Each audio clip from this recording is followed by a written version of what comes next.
Je vais tenter avec ce podcast de vous donner une courte leçon d'histoire au sujet de la basilique Saint-Patrick, ainsi que vous présenter ses points d'intérêt architecturaux et artistiques les plus saillants. Je vais commencer par un bref compte-rendu des événements qui ont mené à la construction de la basilique. Je vais ensuite commencer à vous présenter divers faits au sujet des objets d'art de la basilique, en commençant par la porte de l'Est. La basilique Saint-Patrick constitue en soi un élément vital du patrimoine historique et spirituel de Montréal, et son histoire est inséparable de celle des immigrants irlandais de notre ville. La basilique est une église irlandaise catholique, bâtie en 1847 par les Sulpiciens, un groupe de prêtres d'origine française qui ont d'ailleurs construit la basilique Notre-Dame. Les Sulpiciens, déclarés du seigneur de l'île en 1657, exerçaient beaucoup de pouvoir, autant économiquement et socialement que spirituellement, au sein de la communauté montréalaise bourgeonnante, défiant souvent l'évêque de la ville de Québec. Ils ont aussi maintenu une étroite affinité pour les Britanniques, qui ont contribué à restreindre le pouvoir des Jésuites, les principaux rivaux des Sulpiciens sur l'île. L'une de leurs motivations pour entreprendre la construction d'un tel bâtiment était une nécessité perçue d'affirmer symboliquement leur présence et de consolider leur position en tant que catholiques à Montréal. À l'époque, leur ordre faisait aussi face à la concurrence des ultramontains. À ces fins, les Sulpiciens ont donc choisi d'imiter l'un des styles architecturaux les plus intimement associés à la France. Le style néogothique de la basilique est partiellement inspiré par l'une des ailes de la cathédrale de Chartres. Ils ont donc choisi deux architectes dont l'expertise était le néogothique en particulier, soit Pierre-Louis Morin et le père Félix Martin, un jésuite. Tandis que l'influence et le pouvoir des Sulpiciens ne cessaient de croître, la population irlandaise de Montréal elle-même augmentait à vue d'œil. Les premiers immigrants irlandais catholiques sont venus à Montréal en 1610, et ils comptaient moins d'une douzaine. L'immigration catholique irlandaise a lentement commencé à augmenter, alors que les conditions de vie en Irlande devenaient de plus en plus intolérables. Des restrictions au point de vue économique, éducationnel et politique visant les catholiques dans ce pays ont poussé un grand nombre d'entre eux à immigrer au Canada. La plupart de ces immigrants, mais pas tous, ont participé à la construction du canal La Chine, travaillant en moyenne environ 16 heures par jour. Par 1843, le besoin d'un site religieux spécifiquement irlandais avait commencé à se faire ressentir avec force. La vieille église des Récollets ainsi que la chapelle du Bon Secours ne pouvaient plus accueillir les groupes de croyants irlandais qui se rencontraient chaque dimanche en si grand nombre qu'une majeure proportion d'entre eux se retrouveraient souvent en dehors de l'église, essayant désespérément d'entendre les mots de leurs prêtres malgré la distance qui les séparait. Bien que la basilique maintenant mesure environ 71 mètres de hauteur et 32 mètres de largeur, quand l'Assemblée des fidèles irlandais a initialement pétitionné l'évêque Ignace Bourget, ils lui ont demandé un édifice de proportions beaucoup plus modeste. Accumuler les fonds nécessaires pour un projet de telle taille s'est prouvé difficile. Même si les Sulpiciens se sont démontrés prêts à défrayer la majorité des coûts de la construction, la contribution qu'ils ont exigée des Irlandais n'était pas négligeable pour une communauté si appauvrie. La construction de la basilique a été entamée en 1843. La pierre nécessaire a été extraite d'une carrière située dans le quartier du Maryland à Montréal. 12 pins entiers sont utilisés pour les colonnes, qui restaient intactes à ce jour, bien qu'elles soient maintenant décorées de faux marbre. Il émergea d'ailleurs une rumeur stipulant que l'évêque Bourget aurait interdit quiconque d'ériger toute tour de taille importante dans une église autre que la cathédrale Notre-Dame, elle-même ayant 2 tours, pour s'assurer de préserver l'aspect monumental du bâtiment.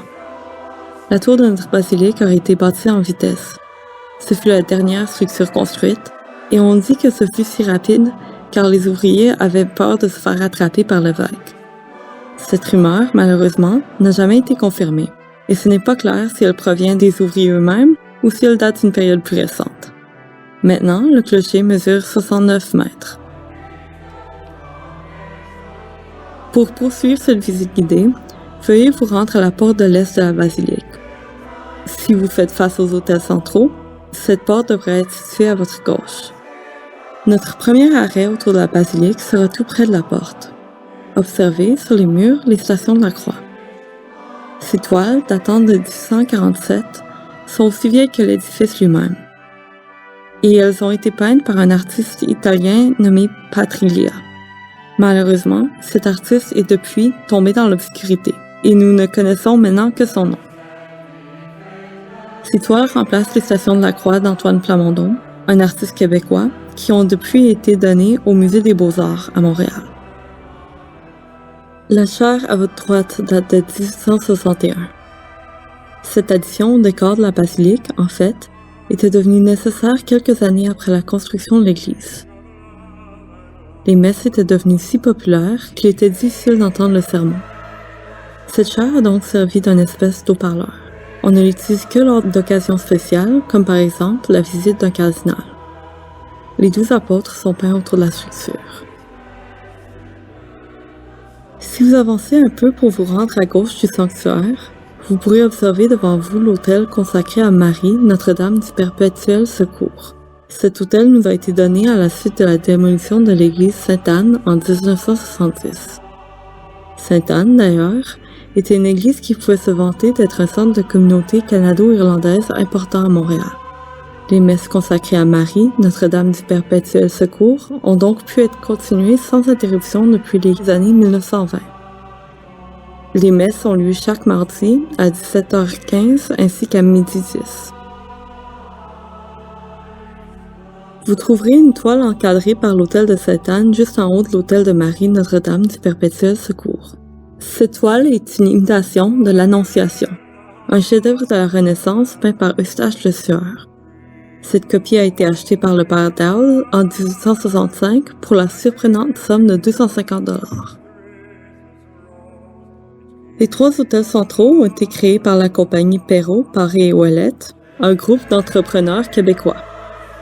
L'autel central est consacré à Saint-Patrick, tandis que l'autel à votre gauche est consacré à Sainte-Anne, sainte patronne du Québec, et celui à votre droite est consacré à Saint-Joseph, saint patron du Canada. Ces choix de saints dénotent la situation particulière des Irlandais catholiques à Montréal. Beaucoup d'entre eux ne partageaient qu'une langue avec les Canadiens anglophones, de grande majorité anglicans, mais, bien qu'ils avaient une religion commune avec les Québécois francophones, de majorité catholique, ils ne pouvaient pas pour autant toujours communiquer parfaitement avec ceux-ci, forçant beaucoup d'entre eux à apprendre le français. Les statuettes de bois sculptées sur l'autel central étaient aussi censées avoir été choisies pour leur valeur symbolique. L'étage du haut est décoré par les saints celtes, Saint Patrick au centre et à ses côtés se trouvent Saint Colomba, Saint Brigitte, Saint Marguerite d'Écosse et Saint Martin de Tours. Le niveau en dessous d'eux aurait dû être réservé à la sainte patronne de Montréal, Marie, au saint patron du Canada, Saint Joseph, la sainte patronne du Québec, Sainte Anne, ainsi que le saint patron du Canada français, Saint Jean-Baptiste. Au dernier rang devraient être les saints avec un culte de dévotion local comme Saint Gabriel, Saint Roch, Saint Monica, ainsi que Saint Kieran, le premier saint né en Irlande. Quand les statuettes sont arrivées, par contre, les employés de Saint-Patrick ont réalisé qu'elles étaient beaucoup plus petites et plus difficiles à identifier que prévu, et elles ont été placées sur des petits socles de bois. Remarquez d'ailleurs le symbole situé à droite de l'autel central, ressemblant à un A superposé sur un M, peint de couleur dorée. Il s'agit d'un symbole sulpicien signifiant « Hospice Marie » ou « Sous la protection de Marie ». Les toiles en haut des autels, ainsi que les vitraux et la lampe du sanctuaire, ont tous été conçus et créés par un artiste de Brooklyn, New York, nommé Alexander Locke. Ses œuvres datent de la fin du siècle. Les contributions d'Alexander Locke au décor de la basilique ont été commandées et exécutées durant une période d'environ 20 ans. Il était un apprenti de John Lafarge, un artiste renommé et un rival de la compagnie Tiffany's. Lafarge et Louis Comfort Tiffany ont tous deux été reconnus pour leur emploi de verre opalescent. Locke les a bien imités et ses fenêtres regorgent de ce type de verre. Remarquez alors les surfaces pâles, perlées et opaques de ces vitraux. Ce sont des caractéristiques de ce type de verre. Après 20 ans de service, Locke était si reconnaissant à la basilique qu'il a fait don de la grande fenêtre en rosace située en haut de l'orgue à l'arrière de l'église. L'orgue a été rénové et reconstitué par la compagnie Cassavant Frères en 1895.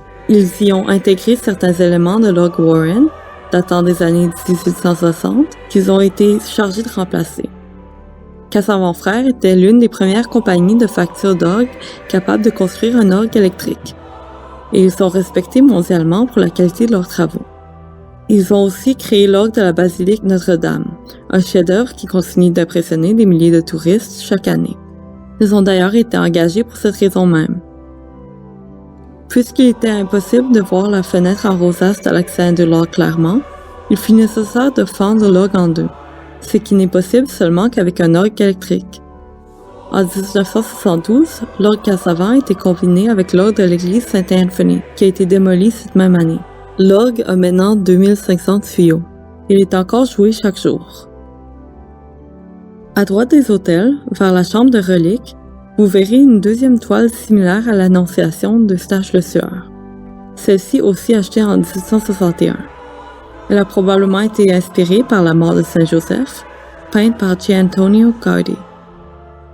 Si vous regardez à votre droite, à la base du vitrail de Saint-Patrick, vous pouvez voir le visage du père Dowd, l'un des pères les plus bien aimés et renommés de la basilique Saint-Patrick. En 1848, le père Dowd a été nommé curé de la paroisse.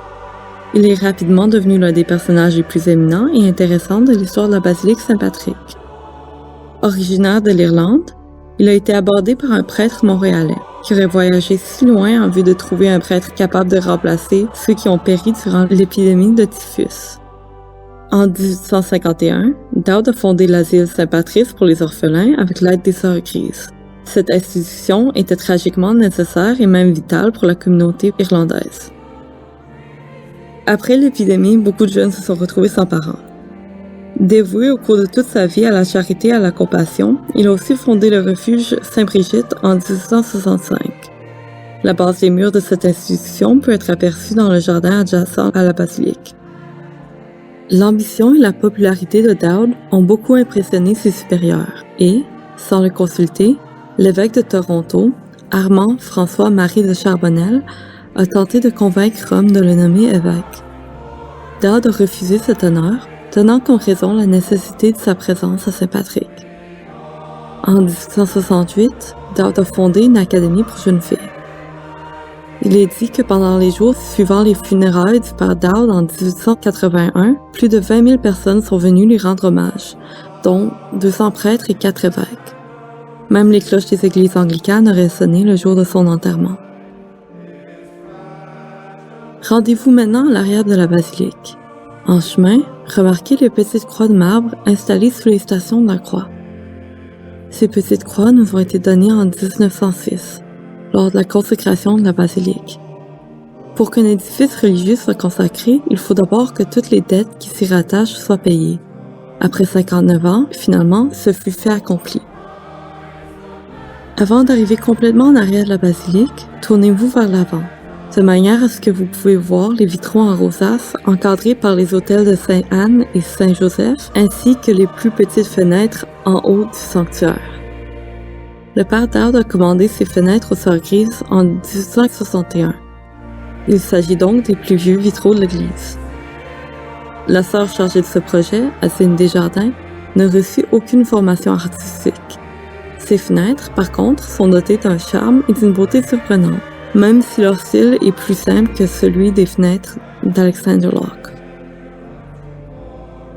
Tout en arrière de la basilique, vous pourrez voir des vitraux beaucoup plus transparents et d'un différent style de ceux d'Alexander Locke et des Sœurs Grises. Ces vitraux datent de 1894. Ils ont été créés par une compagnie d'Innsbruck, en Autriche. Comme ces vitraux ont été créés durant la même décennie que ceux d'Alexander Locke, ils nous donnent l'opportunité de comparer deux styles de vitraux. Le style plutôt américain de Locke, inspiré par le mouvement Arts and Crafts, en français art et artisanat, et le style autrichien, inspiré par le mouvement d'art nouveau. Le style de Locke est facile à reconnaître. Il joue avec les contrastes et l'opacité. On verra dans ces fenêtres des contrastes clairs entre le pourpre et le jaune, ou le rouge et le vert, et ses compositions vont souvent n'avoir qu'un point central, d'habitude un seul personnage, qui se démarquera par ses tons légers. Bien qu'il démontre qu'il puisse jouer avec des tons plus clairs, fait exemplifié par les vitraux près de l'autel représentant les 4 évangélistes, ses créations tendent vers les tonalités plus sombres. Ces fenêtres, même devenues un peu plus opaques et fumées avec le temps, retiennent leur charme et leur complexité. Peints à la main, on remarque des vitraux d'Innsbruck, leurs tons de joyaux et leur multitude de couleurs vives. Il s'agit d'une technique qui peut produire des résultats éblouissants, mais qui est très exigeante. Le travail est minutieux et parfois presque interminable. Par contre, ici, il est indéniable que cet effort a porté fruit. Les vitraux d'Innsbruck offrent une abondance de détails et il peut être difficile d'en détourner notre regard. La deuxième plaque, en noir et à droite, commémore le baptême d'Émile Léhigan, l'un des poètes francophones le plus reconnus du Québec. Ses poèmes les plus célèbres sont Le Vaisseau d'or, Soir d'hiver et La Romance du vin. Inspiré par les poètes symbolistes, dont Rimbaud et Baudelaire, Léhigan était un poète précoce, publiant sa première œuvre à l'âge de 16 ans. Il est né à 2 pas de la basilique, au 602 rue de la Gauchetière, le 24 décembre 1879. Fils d'une mère québécoise et d'un père irlandais. Étant faible et malade, sa mère s'est apeurée, imaginant qu'il ne vivrait pas 2 jours. Elle a donc amené, en pleine tempête de neige, se faire baptiser le soir de Noël. Vous pouvez voir une 3e plaque, en noir, à droite de la porte centrale. Cette plaque commémore les funérailles du célèbre politicien canadien, Thomas D'Arcy McGee, qui a joué un rôle important dans l'histoire de la basilique ainsi que dans l'histoire du Canada. Il était entre autres très proche du père Dowd. McGee était surnommé l'un des pères de la Confédération canadienne dû à sa participation à la création du Dominion du Canada en 1867. D'Arcy McGee est à ce jour le seul politicien au niveau fédéral à être assassiné au Canada. Il aurait été tué par Patrick Whelan, un autre paroissien de la basilique, bien que la veuve de celui-ci n'ait jamais cru à cette accusation. Il est maintenant pensé qu'il est probable que Whelan n'a jamais commis le meurtre, mais il aurait tout de même joué un rôle important dans l'assassinat. Les funérailles de McGee ont pris place à la basilique Saint-Patrick le jour de ce qui aurait été son 43e anniversaire, et ces funérailles ont été fréquentées par des foules d'admirateurs. L'emplacement du banc sur lequel D'Arcy McGee se serait assis est toujours marqué par un petit drapeau canadien perché sur le rebord du banc. Patrick Whelan se serait assis 2 sièges en arrière et 1 siège à droite de McGee. Il est le dernier homme à être condamné à se faire pendre publiquement au Canada. La dernière plaque près de l'entrée de la basilique est dédiée aux prêtres sulpiciens et aux sœurs grises qui ont perdu leur vie en soignant les victimes d'une grande épidémie de typhus. Le 17 mars 1847, l'église de Saint-Patrick ouvre ses portes. Cependant, en Irlande, c'est la catastrophe. La Grande Famine incite plus de 75 000 paysans irlandais, majoritairement catholiques, à émigrer au Québec. Le 5e d'entre eux meurt durant ce voyage pénible et on estime qu'environ 6 000 d'entre eux sont morts quelques jours après leur arrivée à Montréal, dû à une fièvre dangereuse et contagieuse qu'ils auraient contractée pendant leur voyage. Le monument surnommé La Roche Noire sous le pont Victoria est consacré à leur mémoire. Il a été mis en place par les travailleurs qui ont construit ce pont. Nous sommes arrivés à la fin du podcast. Je vous souhaite une bonne visite de la basilique et je vous remercie de votre écoute.